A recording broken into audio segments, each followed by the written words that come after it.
जहां तू तड़ाके की भाषा है। I shout you shout who will carry dirt out. जो अपना व्यक्तित्व प्रधान, अपना स्वार्थ प्रधान, अपना उल्लू सीधा करने की प्रधानता है, वहां चाहे धन खूब हो, सुविधाएं खूब हो, लेकिन व्यक्तिगत स्वार्थ जो है पाश्चात्य जगत को परेशानी की खाई में धकेल दिया है। 2 करोड़ लोग स्नायु रोग से पीड़ित हैं परदेश में। 20 लाख कन्याएं उम्र होने के पहले ही उनका यौवन नोच लिया जाता है। आप समझ गए होंगे। 10 लाख लड़के मेंटली डिस्टर्ब होने के कारण चलते फिरते किस कर लेते हैं। लड़के लड़की साथ में पढ़ते सत्यानाश करते। 10 लाख बच्चे मेंटली डिस्टर्ब होने के कारण स्कूल नहीं जा रहे। हर 6 सेकंड में एक बलात्कार होता है। हर 10 सेकंड में एक सेंधमारी होती है। हर 16 सेकंड में एक कार चोरी होती है। हर 100 शादियों में 65 शादियां तलाक में बदलती है। फ्रायड का संभोग से समाधि सत्यानाश कर दिया उसके व्यभिचार शास्त्र ने। एड्स की बीमारी यही मनोविज्ञान की देन है। फ्रायड कहता है मन को रोको मत। अगर मन को रोकोगे तो हो सकता है कि मन पागल हो जाए, लेकिन भारतीय संस्कृति कहती है कि अगर मन को अनुचित जगह से रोकोगे नहीं तो एकदम पागल महापागल हो जाएगा। जयराम जी की। फ्रायड कहता है कि मन में जो आए उसको निकल जाने दो, कर डालो। अपनी पत्नी से भी व्यवहार करो, अगर वहां संतोष नहीं होता तो अड़ोस पड़ोस में ऐसे वैसे करके मन की बात को। तो ये तो समाज विरुद्धी प्रवृत्ति हुई और मानवता विरुद्धी आकर्षण को पोषण देना हुआ। एक तो उम्र होती है वैसे ही विकार होता है, और दूसरा मनोवैज्ञानिक समर्थन मिलने से वहाँ के युवान युवतियाँ और अपने देश के भी फ्रायड के कुछ मनोविज्ञान से प्रभावित पढ़े लिखे क्रीम जनरेशन अपने देश के लोग भी उस व्यभिचार शास्त्र के शिकार बन रहे हैं। लेकिन मिस्टर जोंगो को मैं धन्यवाद दूंगा।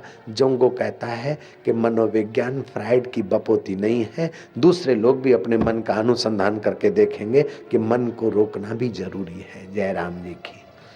जो मन में आए वो करने लग जाएगा तो आप अभी कथा में भी नहीं बैठ सकते। जो मन में आता बच्चा ऐसा करता तो ग्रेजुएट कभी नहीं हो सकता, MBBS नहीं हो सकता। फ्रायड कहता है कि मन को न रोकें, रोकेंगे दबाएंगे तो दबा हुआ मन हिस्टीरिया की बीमारी ले आएगा, दबा हुआ मन पागल हो जाएगा। फ्रायड कहता है कि बच्चा जब जन्मता है तो 3 साल की उम्र में उसको काम विकार होता है और अपनी माँ के साथ संभोग करने की उसकी इच्छा होती है। बाप आड़े आता है, इसलिए बच्चे की, बेटे की और बाप की नहीं बनती है। और बच्ची की इच्छा होती है अपने पिता के साथ संभोग करने की, लेकिन माँ आड़े आती है, इसलिए बच्चियाँ माँ से उनकी नहीं पड़ती है और बच्चों की बाप से नहीं पड़ती है।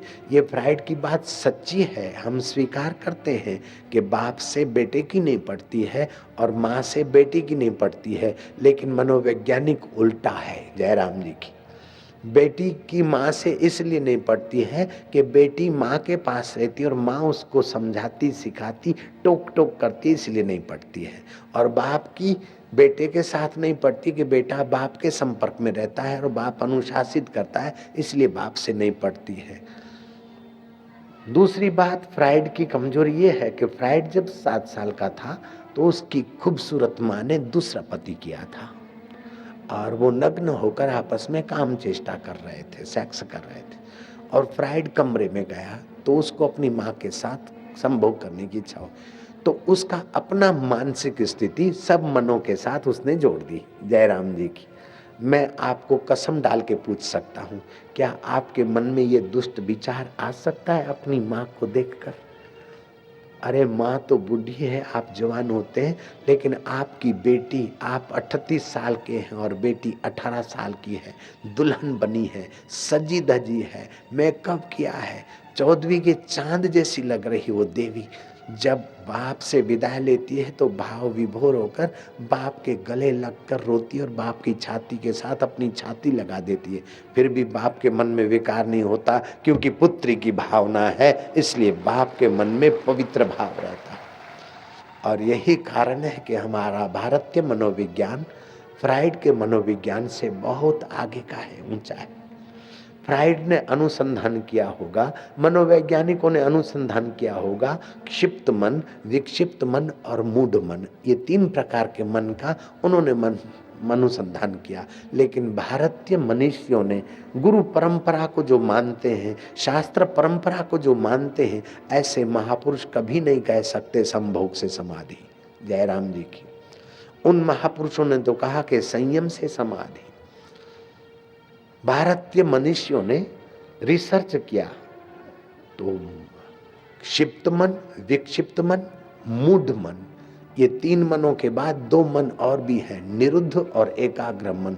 अगर फ्राइड अथवा उनको पढ़ने वाले या प्रचार धर्म का प्रचार करने वाले आचार्य लोग भारतीय संहिता को पढ़ते तो वो नहीं कह सकते थे कि संभोग से समाधि। जयराम जी की निरुद्ध मन भी है, एकाग्र मन भी है। 3 साल के बच्चे को या 7 साल के बच्चे को किसी को अभागे को ये विचार आ सकता है, लेकिन ये विचार आए और उसके अनुसार करने लगो तो सत्यानाश हो जाएगा। विचार को मोड़ने के लिए भारतीय संस्कृति ने बहुत ऊंचे मनोविज्ञान का अनुसंधान किया। भगवान परब्रह्म परमात्मा को नारी रूप में नवाजा है भारतीय संस्कृति ने। लक्ष्मी माता का चित्र, पार्वती माँ का, सरस्वती माँ वीणा पुस्तक धारिणी, या और देवियों का चित्र हाव भाव और यौवन से, स्वास्थ्य से, तंदुरुस्ती और सौंदर्य से सजा धजा है। फिर भी उन सुंदर देवियों को देखकर, सरस्वती लक्ष्मी को देखकर आपके मन में पवित्र भाव ही उठता है। जयराम जी की जब देवियों के चित्र देखकर आपका पवित्र भाव उठता है तो माँ को देखकर या पड़ोस की बहन को देखकर भी आप पवित्र भाव उठाएं और पवित्रतम परमात्मा को निहारे तो हो सकता है। पत्थर की मूर्ति में भगवत भावना करने से गृहिणी की मनोकामनाएं पूरी होती है, तो पति के अंदर परमेश्वर की भावना करने से गृहिणी को मनोवांछित फल मिल जाए, ये भी तो हो सकता है। जयराम जी की कुछ लोग आते मेरे पास, बोले बापूजी शी इज माय मिसिस। मैं बोलता हूँ इम्पॉसिबल। बोले नहीं श्योर बापूजी, आई से fact she is my Mrs. मैं कहा इम्पॉसिबल, नेवर। तब वो मिसिस के तरफ देखता है, मिसिस मुस्कुराती, Bapuji sure he is my husband. मैं कहा इम्पॉसिबल।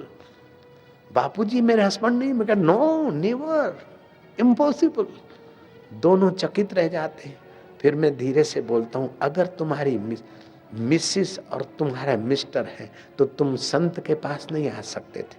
परदेश में शादी होती है तो सेक्स के कारण शादी होती है, भोग की प्रधानता से शादी होती है, और भारत में शादी होती है तो धर्म की प्रधानता से होती है, संयम की प्रधानता से होती है। इसीलिए पति कहता है ये मेरी धर्म पत्नी है। जयराम जी की she is not Mrs but she is धर्म पत्नी।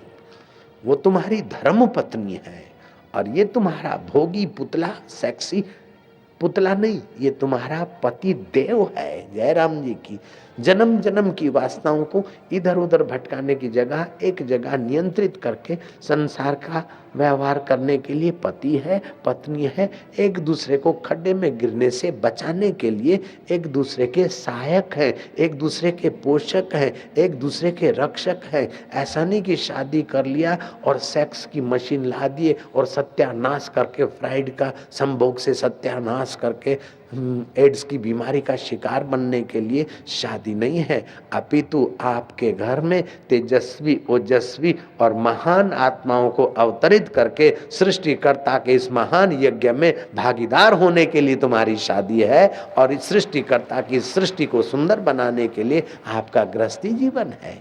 जयराम जी बोलना पड़ेगा। इसीलिए जब शादी होती है तो भावना की जाती है कि कन्या तु साक्षात लक्ष्मी रूपा, वर तु साक्षात नारायण स्वरूप।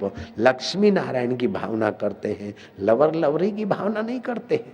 जयराम जी की नजर बदली तो निजारे बदले, किश्ती ने बदले रुख तो किनारे बदले।